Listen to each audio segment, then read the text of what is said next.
प्यारे बच्चों नमस्कार। आज कक्षा 9वीं के हिंदी के पेपर का सॉल्यूशन देखने वाले हैं। तो सबसे पहले मैं डॉक्टर प्रदीप आचार्य और आप सबने दूरदर्शन पर देखा होगा 75 नंबर का यह पेपर है और आपको इस चैनल पर बहुत सारे अच्छे टीचर्स की जानकारी, अच्छे टीचर्स की क्लासेस भी मिलेंगी। साथ ही साथ आप भविष्य में हज़ारों रुपए की छात्रवृत्ति कैसे प्राप्त कर सकते हैं, कौन सा फॉर्म भरना है, कौन सी साइट पर जाके फॉर्म भरना है, कौन सी प्रतियोगिता में आप भाग ले सकते हैं, ये सारी जानकारियाँ इस चैनल पर मिलती रहती हैं। तो इस चैनल को सब्सक्राइब कर लीजिए, इस क्लास को लाइक कर लीजिए। अब देखते हैं एक एक क्वेश्चन से। पहला ही क्वेश्चन है जो ऑब्जेक्टिव टाइप रहेंगे, रस खान की रचना निम्न में से, यानी रस खान एक रचयिता हो गए, इनकी रचना कौन सी है। चार ऑप्शन में से एक को टिक करना है। सब्सक्राइब कर लिया है ना, ठीक है, वेरी गुड। रस खान गीत नहीं, ये कोई रचना का नाम नहीं। मेरी याद, ये इनकी नहीं है। रामचरितमानस, ये तो तुलसीदास जी की। प्रेम वाटिका कृष्ण जी के लिए समर्पित है रचना, प्रेम वाटिका रस खान की है। तो इसका ऑप्शन आंसर हो गया घा। ठीक है ना, लाइक और सब्सक्राइब कर लिया है। अब कमेंट बॉक्स में अपना नाम और अपने जिले का नाम, मोबाइल नंबर शायद लिखें तो अच्छा है। कोई क्वेश्चन समझ में ना आए तो भी लिखें। आपका कोई क्वेश्चन हो तो कमेंट बॉक्स में लिखें और पूछ सकते हैं। दूसरा क्वेश्चन, हे कोयल तुम चुपचाप गा रही हो, ये क्या है इसका मतलब, ये किसके लिए लिखी गई। विद्रोह के बीच शांति का गाना, उद्यम का मंत्र या धर्म का मंत्र। तो ये माखनलाल जी की कविता है। इन्होंने, माखनलाल चतुर्वेदी ने यह कविता जेल में रहकर लिखी थी, जो विद्रोह के बीज बो रही है। ये एक तरह से जब स्वाधीनता संग्राम चल रहा था, जब हम अंग्रेजों के गुलाम थे, तब माखनलाल चतुर्वेदी जी ने लिखी थी। संघर्ष के बारे में कविता है। ऊंचे कुल में जन्म लेना कब सार्थक है। कक्षा 9वीं के बच्चे बताइए। शक्तिशाली होने पर, धन्यवाद होने पर, या फिर प्रभावशाली होने पर, या ऊंची करनी करने पर। तो इसका आंसर हो जाएगा ऊंची करनी करने पर। अगला, जीवन पर कड़ा पहरा किसका है। तो काय पुरुषों का, किसानों का, ब्रिटिश सत्ता का, या पूंजीपतियों का। तो यही संघर्ष से संबंधित है, तो इसका आंसर है ब्रिटिश सत्ता का। अगला प्रश्न, गोपी क्या संभालने में समर्थ नहीं हो रही हैं। गोपियां जो हैं, तो जब कृष्ण जी को देखती हैं तो वो कंबल नहीं, कृष्ण की लाठी भी नहीं, कृष्ण के मुख की मुस्कान वो संभाल नहीं पा रही हैं, यानी उनको मुस्कान को देखते ही ललचा जाती हैं। प्रगतिवाद की विशेषता है ईश्वर के प्रति अनास्था, या प्रकृति चित्रण, या श्रृंगारिक वर्णन, या देश प्रेम। तो ये प्रकृति चित्रण तो छायावाद से संबंधित है। ईश्वर के प्रति अनास्था प्रकृतिवाद की विशेषता है। ये चार बात है ना, जो छायावाद, प्रकृतिवाद। अगला प्रश्न है, सही गलत बताना है यहाँ पर आपको। तो कबीर ने मूर्ति पूजा का विरोध किया था, बिल्कुल सही है, 100% सही है। गीतिका छंद में 26 मात्राएं होती हैं, 12 और 14 में यति होती है, बिल्कुल ये भी सही है। अगला प्रश्न देखते हैं, आदि काल को वीरगाथा काल कहते हैं, ये भी बिल्कुल सही हो गया। भक्ति काल का प्रारंभ सन 1318 से माना जाता है, ये भी सही है। भक्ति काल के पहले आदि काल है, जिसे वीरगाथा काल भी कहा जाता है, फिर भक्ति काल है, फिर रीति काल आदि ऐसे। आधुनिक काल के अंतर्गत छायावाद, प्रगतिवाद आदि आते हैं। बिल्कुल, आधुनिक काल जो बात का काल है, इसके अंतर्गत छायावाद, प्रगतिवाद आदि आते हैं।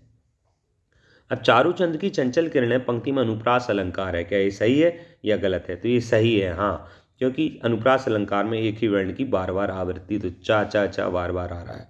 अगला, श्रृंगार रस का स्थायी भाव रति है, बिल्कुल। 9 रसों के स्थायी भाव भी पता होने चाहिए, जैसे वीर रस का स्थायी भाव क्या है, उत्साह। तो ये भी सही हो गया। अगला प्रश्न है जिसमें आपको खालिस्तान भरना है। नीव बंध में भाव व निबंध में, सॉरी ये क्या है, निबंध में भाव व खालिस्तान की प्रधानता होती है, विचार की या अलंकार की। तो आंसर रहेगा विचारों की प्रधानता होती है। रीढ़ की हड्डी इस पाठ के लेखक कौन है। तो रीढ़ की हड्डी बड़ा प्रसिद्ध पाठ है, इस पाठ के लेखक हैं जगदीश चंद्र जी।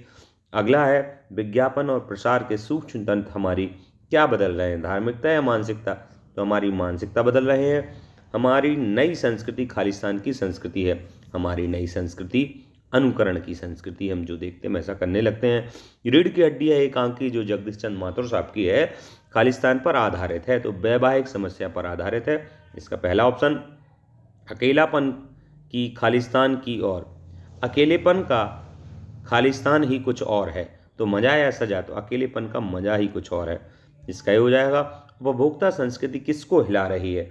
आप सब जानते हैं श्यामाचरण दुबे जी का ये पाठ है। तो उपभोक्ता संस्कृति सामाजिक नींव को हिला रही है, ये इसका आंसर हो जाएगा, ये वाला ऑप्शन। इस प्रकार से हमने ये देखे। अब हम सही जोड़ियां मिलाएंगे। तो पहला ऑप्शन देखते हैं, यथा एक अव्यय है तो इसकी जोड़ी मिलेगी अव्यय से। खाक में मिलाना एक मुहावरा है, तो खाक में मिलाना यानी नष्ट करना होता है मुहावरे का, तो पहले ही से मिल जाएगी। प्रापसर्ग वाला कौन सा शब्द है? प्रापसर्ग प्राचार में है। अन्वेषण यानी खोजना होता है, तो यहाँ इससे मिलेगी। सकर्मक और अकर्मक की क्रियाएं होती हैं, दो प्रकार की होती है, इससे मिलेगी। निर्जन, निर्जन में निरुपसर्ग पूर्वक जन है, तो यहाँ पर अव्ययी भाव है। इसके बाद जी भर मात्रा, जी भर और मात्रा ये क्या है? अव्यय है, तो इनकी जोड़ी डायरेक्ट इससे मिल जाएगी। इस प्रकार से सही जोड़ियां हुई। अगला प्रश्न, एक शब्द में उत्तर दें। एक शब्द में उत्तर देना है तो पहला ही ईश्वर को ना मानने वाला कौन होता है भाई? ईश्वर को ना मानने वाला नास्तिक या आस्तिक? ईश्वर को ना मानने वाला होता है नास्तिक और मानने वाला आस्तिक, ऐसा माना जाता है।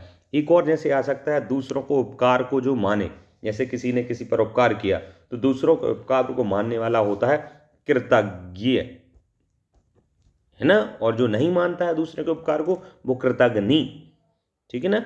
अगला, माटी वाली के पास क्या सोचने का वक्त नहीं है?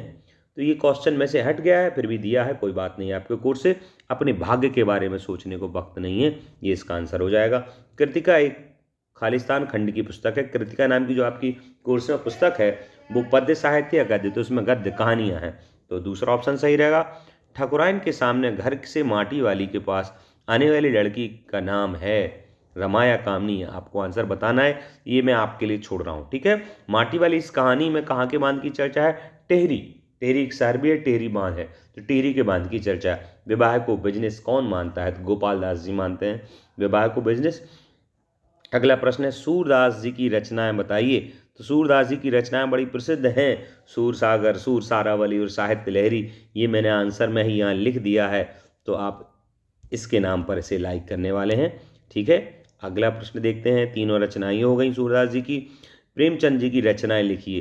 तो प्रेमचंद जी की रचनाएं हैं गोदान, कफन, सेवा सदन, कर्मभूमि, रंगभूमि, निर्मला और पूस की रात आदि आदि इनकी रचनाएं हैं।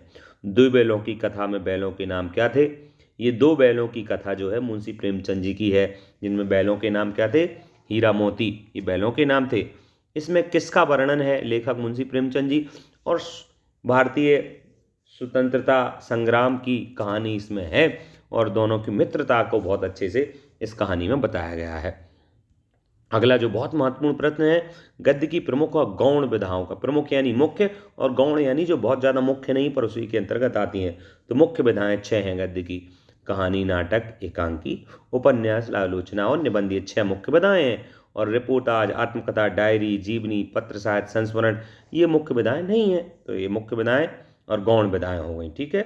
इस प्रकार अगला प्रश्न है, आज की उपभोक्तावादी संस्कृति हमारे दैनिक जीवन को किस प्रकार प्रभावित कर रही है? उपभोक्तावादी संस्कृति हमारी सामाजिकता को नष्ट कर रही है, ये श्यामाचरण दुबे जी के पाठ से ही लिया गया है, इसको आप वर्णन कीजिएगा। दोहा मात्रक छंद की परिभाषा लिखिएगा। परिभाषा लिखना है आपको तो बड़े सिंपल ही, कि दोहा एक मात्रक छंद है और 13 और 11, 13-11 पे यति होती है। इस प्रकार अगला देखते हैं, एक उदाहरण लिख दीजिए कोई भी। एकांकी की कोई दो विशेषताएं लिखिए।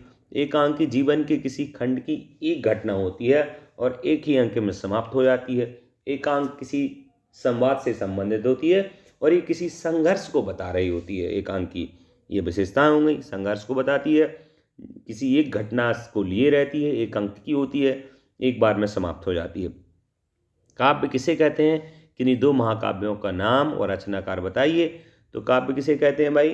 तो रमणीय अर्थ प्रतिपादक शब्द को काव्य कहते हैं, या फिर रसात्मक भाग को काव्य कहते हैं, या निर्दोष शब्द और अर्थ से सहित वाक्य को काव्य कहते हैं।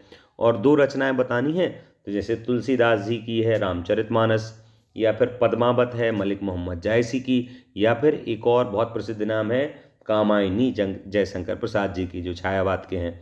इस प्रकार से काव्य की बात हो गई। निपात किसे कहते हैं? जब हमें वाक्य में किसी शब्द पर जोर देना हो, प्रभाव डालना हो, तो निपात का हम प्रयोग करते हैं। जैसे मैं भी जाऊंगा, तो यहाँ जाऊंगा, मैं भी, मैं पर जोर डालना, तो भी लगा के मैं भी जाऊंगा, ठीक है ना।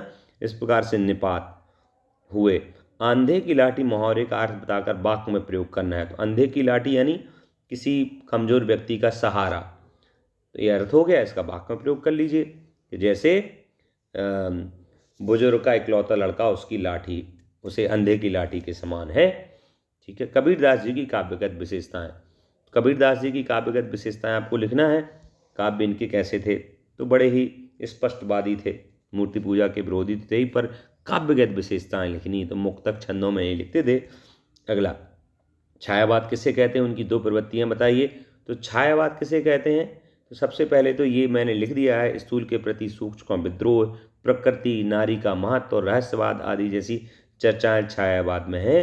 रहस्य की बात होती है इसमें। और इनके प्रवर्तक कहलाते हैं जयशंकर प्रसाद और पंत निराला और महादेवी सुमित्रानंदन पंत और सूर्यकांत त्रिपाठी निराला और महादेवी वर्मा, ये भी इनके चारों प्रसिद्ध और कवि हैं, छायावाद के हैं ये। निम्न पद्यांश का संदर्भ, अभी वीडियो में देख लूँ कितना बड़ा हो रहा है, चूँकि 10 मिनट का हो गया है, तो आगे के वीडियो और कौन कौन सी निबंध आदि मैं आगे के वीडियो में आपको बताने वाला हूँ। तब तक इसको सब्सक्राइब कर लीजिए और वेट कीजिए अगले वीडियो का। यदि आप अगला वीडियो चाहते हैं तो कमेंट बॉक्स में ज़रूर बताएं या मेरे नंबर पर मैसेज करें, जिला और नाम लिख कर।